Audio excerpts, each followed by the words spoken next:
आज भी मेरी सांसें तुम्ही से है।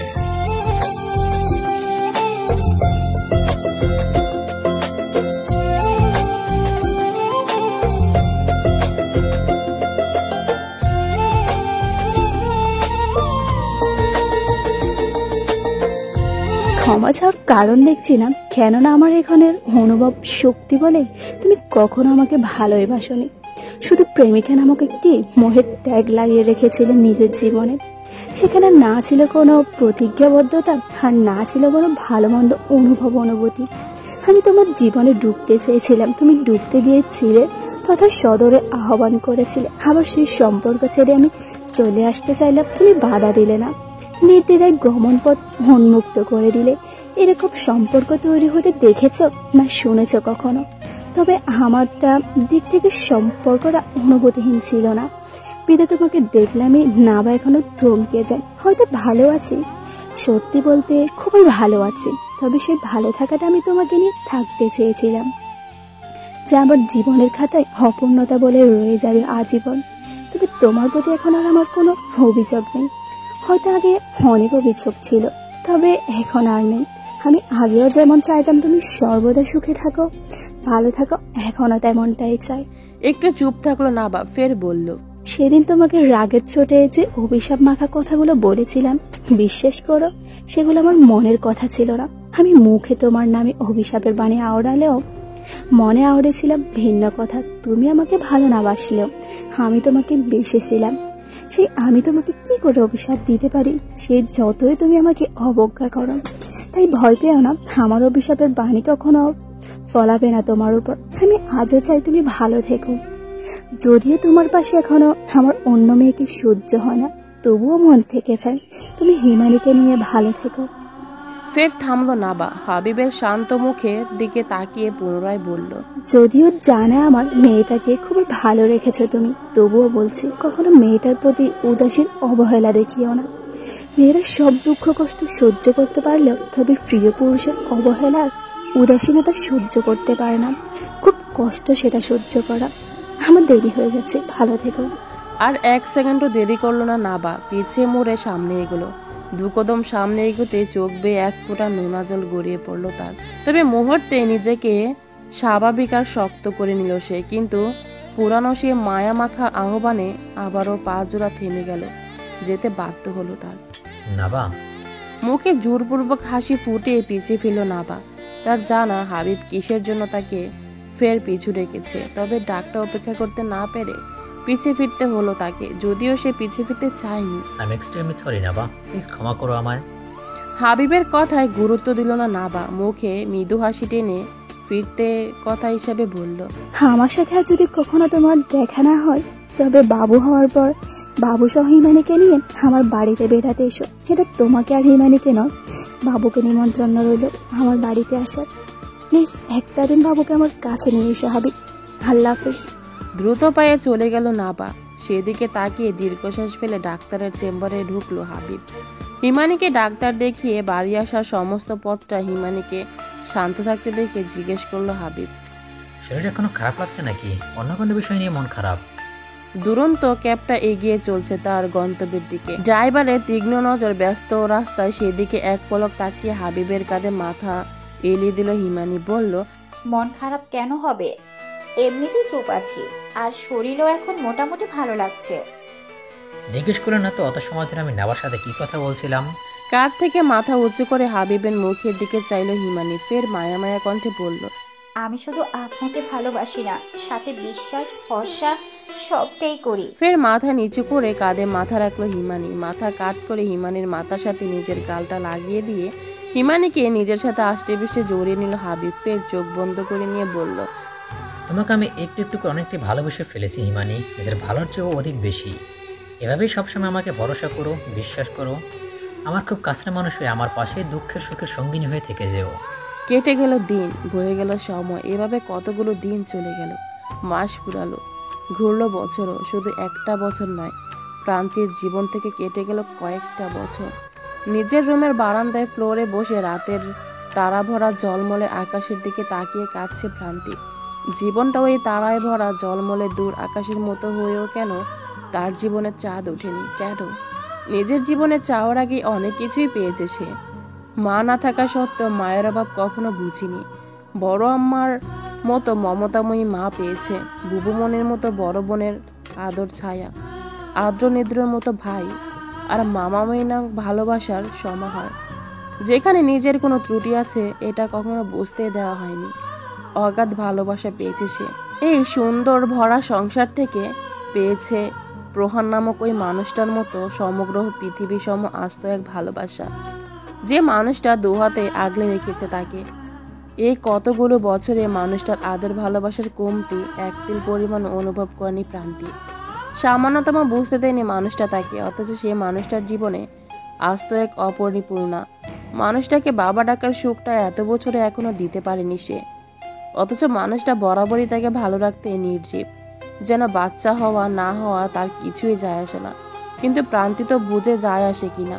তার বিবাহিত জীবনের কতগুলো দিন পেরিয়ে গেল, কত মধুময় দিনগুলো।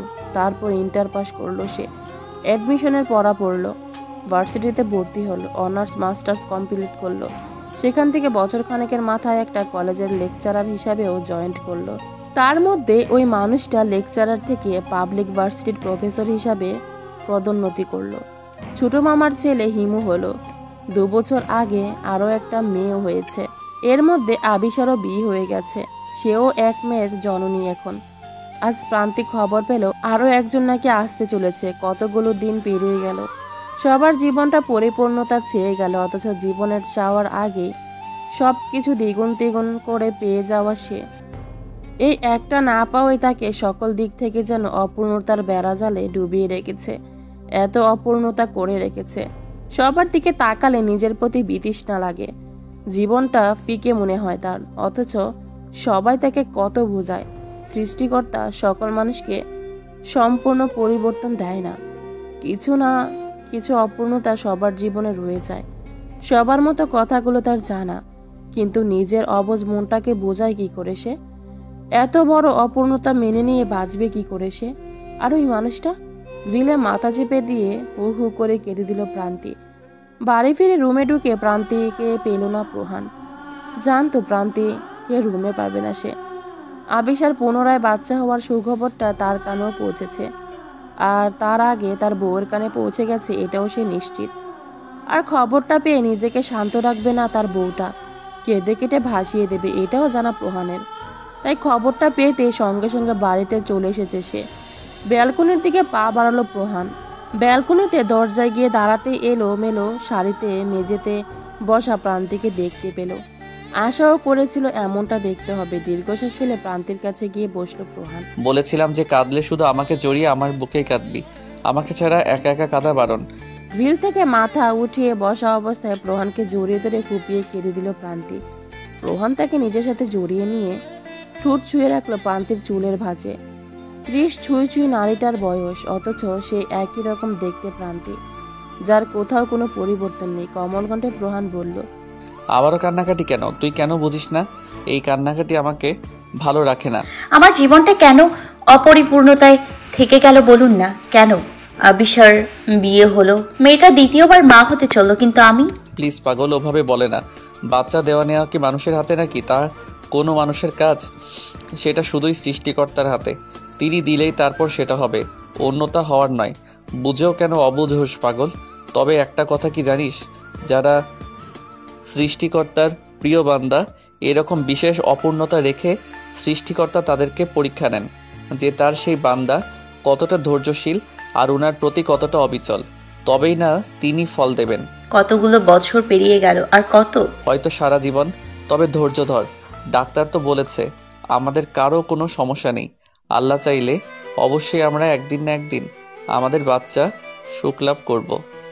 আমি জানি আপনার রিপোর্ট ভালো হলেও আমার রিপোর্ট ভালো নয়। আপনার সম্ভাবনা থাকলেও আমার সম্ভাবনা খুবই ক্ষীণ, নেই বললেই চলে। ডাক্তার কথাগুলো বললেও আপনি তা আমার সাথে শেয়ার করেননি, তবে আমি ডক্টরের কাছ থেকে জেনে নিয়েছি। কি বলবে প্রহান খুঁজে পেল না। তবে এই মেয়েটার সামনে নিজেকে দুর্বল দেখালে মেয়েটা আরো ভেঙে পড়বে। কষ্ট পাবে, যা কখনো তার কাম্য নয়। তবুও বলল, আমার তো বাচ্চা চাই না এমনটাও নয়, তবে হলে হবে, না হলে নয়। তুই হলে চলবে আমার। এই তো সুন্দর, তোকে নিয়ে চলে যাচ্ছে আমার প্রতিটি সময় দিন। তোকে নিয়ে আমি খুব খুব ভালো আছি সোনা। তবু কেন এরকম পাগলামো করিস? কিন্তু আমি ভালো নেই, আর আপনিও যে ভালো নেই এটা আমিও জানি। তোর তাই মনে হয়? তবে চল আমরা একটা বাচ্চা অ্যাডপ্ট করে নিই। না, সেটা আপনার অস্তিত্ব হবে না। আমি আপনার বাচ্চার মা হতে চাই, শুধু আপনার বাচ্চার মা, অন্য কারোর বাচ্চার মা নই। আমার শরীর মন যেমনটা শুধুই আপনার ছোঁয়ায়, আপনার রঙে রেঙেছে, আমার মা হওয়ার অস্তিত্বের রংটাও আপনার রঙেই রাঙাতে চাই। আমাকে কেউ মা বলে জানলে তার বাবা হিসেবে শুধু আপনাকেই জানুক। আমাকে কেউ মা ডাকুক, সেটা যেমন আমার মন প্রাণ আকুল ভরে চাই সেই বাচ্চাটা শুধু আপনার অস্তিত্বতে অংশ হোক, এটাও ব্যাকুল চাওয়া আমার। প্রান্তিকে নিজের সাথে শক্ত করে জড়িয়ে ধরল প্রহান। আর কি বলার আছে খুঁজে পেল না। তবে হঠাৎই প্রান্তি বলল, আপনি আরেকটা বিয়ে করে নিন না। মুহূর্তেই কপালে তীক্ষ্ণ কয়েক গাছি ভাঁজ পড়ে গেল প্রহানের। প্রান্তিকে সে আগে নখদর্পণে চিনত, এখন সম্পূর্ণ মেয়েটা তার কাছে মুখস্থ। কিছু ভেবে মুখে মৃদু হাসি ফুটালো সে, ফের স্বাভাবিক কণ্ঠে বলল, আচ্ছা ঠিক আছে, বিয়ে করে নেব, এখন শান্ত হ। প্রহানের পিঠের হাটে অংশ জোরে সোরে খামচে ধরল প্রান্তি। কথাটা সে আবেগের বসে মুখ ফুসকে বেরিয়ে গেল। অপর মানুষটা থেকে স্বাভাবিক উত্তর শুনতে তার যে এভাবে কলিজা ছিঁড়ে যাওয়ার মতো ব্যথা অনুভব হবে এটা সে বুঝতেই পারেনি। প্রহানের শক্তপুক্ত বলিষ্ঠ শরীরটাকে নিজের কোমল শরীরের সাথে আরো আষ্টে পিষ্টে আঁকড়ে ধরল প্রান্তি। সেটা বুঝেও প্রহান বলল, দেখেছিস, তোর প্রস্তাব মেনে নিতে পারলাম না, খামচি শুরু করে দিয়েছিস। আর যদি আমি বিয়ে করে বউ বাড়িতে নিয়ে আসে, অনুভব কর আমার বুকে আদরে বিড়াল ছানাটার মতো সে শান্তিতে ঘুমাচ্ছে, যেমনটা তুই ঘুমাস। তারপর আমার সমস্ত আদর ভালোবাসা তোর বদলে সে পাচ্ছে। তোর আদর ভালোবাসার মালিককে অন্য কেউ অনুভব করছে, তবে কি করবি আমার? প্রহান কথা শেষ করতে পারল না। তার আগে প্রান্তি মুখ উঁচু করে ভারাক্রান্ত নজরে তার দিকে তাকিয়ে বলল, আমার বাচ্চা চাই না। আমি আর বাচ্চা করে পাগলামো করব না। তবু শেষ করতে দিল না কথা প্রহান। এর পরের লাইনগুলো তার জানা। প্রান্তির তীর তীর করে কেঁপে ওঠা ঠোঁটের ভাঁজে ডুবে গেল সে। প্রান্তিও পরম আবেশে চোখ বন্ধ করে নিল। প্রহান জানে এটা প্রান্তির ঘনস্থায়ী কথা। মেয়েটা কোথাও আবার ছোট বাচ্চা দেখলে এই তাকে বলা কথাগুলো ভুলে গিয়ে একই পাগলামি আর কান্নাকাটি করবে। আর প্রহানকে হাজার ছলনা দিয়ে বোঝাতে হবে। হয়তো একটা অপরিপূর্ণতায় এভাবে পার হয়ে যাবে তাদের গোটা জীবন। তবে ক্ষতি নেই, মেয়েটা শুধু তার হয়েই তার বুকে থাকলে চলবে। জীবনে যত দুঃখ কষ্ট বিপদ আপদ আসুক না কেন সে সামলে নেবে, সামনে রাখবে এই পরাণ পাখিটাকেও। এই পরাণ পাখিটার বিনিময়ে যে পৃথিবীর কিচ্ছু চায় না তার। দুজনের দীর্ঘ সময় পার হলো প্রগাঢ় চুম্বনে। ফের সরে এলো প্রহান। প্রান্তির মুখটা দুহাতের আঁচলে নিয়ে বেশ মায়া কণ্ঠে বলল, এই তো আমার লক্ষ্মী সোনা বউটা। আর কখনো একা একা মন খারাপ করবি না। মন খারাপ হলে সঙ্গে সঙ্গে আমাকে ফোন দিয়ে ডাকবি। তারপর এইভাবে দুজন দুজনাতে ডুবে গিয়ে দুঃখ বিলাস করব, কেমন? ফের হেসে ফেলল প্রান্তি। তবে কি আর সেটা দুঃখ বিলাস হবে? সেটা তো চরম সুখ বিলাস হবে। সেটাকে কি আর দুঃখ বিলাস বলা যায়? মনের কথাগুলো মুখ ফুটে বের করল না প্রান্তি। শুধু নিভৃতে প্রহানের বুকে মাথা ঠেকে তার শরীরের সাথে মিশে গেল সে। এই মানুষটাই না তার জীবন অচল, শূন্য সে। আর মানুষটা আছে মানে অপরিপূর্ণতায়ও পূর্ণ সে। জীবনের কানায় কানায় পরিপূর্ণ সে। এই প্রাণ। প্রহানের ডাকে তার শরীরের সাথে আরো মিশে গেল প্রান্তি। ছোট্ট করে ডাক শুনল, আমাদের সেই প্রথম একান্তে কাটা রাতটার পর আর কখনো তুই আমাকে সেই মিষ্টি সম্বোধনের আবদারটা জুড়িসনি। কিন্তু কথা ছিল তুই আবদার জুড়বি, তবে জুড়িসনি। আজ একবার পুনরায় সেই মিষ্টি সম্বোধনের আবদারটা জোর না প্লিজ সোনা। মুখ উঁচু করে প্রহানের মুখের দিকে তাকালো প্রান্তি। রুমের ফকফকা আলোর জ্যোতিটা গোটা বারান্দাকে আলোকিত করে রেখেছে। সে আলোয় প্রহানের শ্যামবর্ণ আদলখানায় গাঢ় নজর নিবিষ্ট রাখলো সে। মানুষের বয়স বেড়েছে, অথচ চেহারার উজ্জ্বলতা সামান্যতম কমেনি, আরো দ্বিগুণ হয়েছে। খাড়া নাক, বাসমান মায়াবায়া দুটো চোখ, রক্তিম ঠোঁট জোড়া, দোকাল ভর্তি চাপদারে সবই সে আগের নেই আকর্ষণীয়। রোহানের পেট থেকে হাত দুটো সরিয়ে নিয়ে সে শ্যামবর্ণ কাট মুখখানা দুহাতের আজলে নিল প্রান্তি। মুখটা এগিয়ে দিয়ে সদর্পে চুমো বসালো প্রহানের চওড়া কপালে, ফের প্রহানের কপালে কপাল ঠেকিয়ে বলল, তবে আজ আবারও রাঙিয়ে দাও তোমার রঙে আমায়, তোমার অপরিপূর্ণতাকে রাঙিয়ে নাও তোমার পরিপূর্ণতার রূপে। তুই অপরিপূর্ণতা নস, তুই পরিপূর্ণতা আমার। বলতে বলতে প্রান্তিকে কুলে তুলে নিল প্রহান। রুমের ভিতরের দিকে এগোতেই প্রান্তির চোখে চোখ রেখে মোহনীয় কণ্ঠে বলল, তুই সুখ আমার, তবে দুঃখ হলেও ছিল না দ্বিধা। অন্ধ হয়েও জড়িয়ে নিতাম বুকে। তুই পূর্ণতা আমার, অপূর্ণতা ছুঁয়ে দিলেও ক্ষতি কোথায়? এই বুকটা যে তোর ছোঁয়াতেই থাকে সুখে।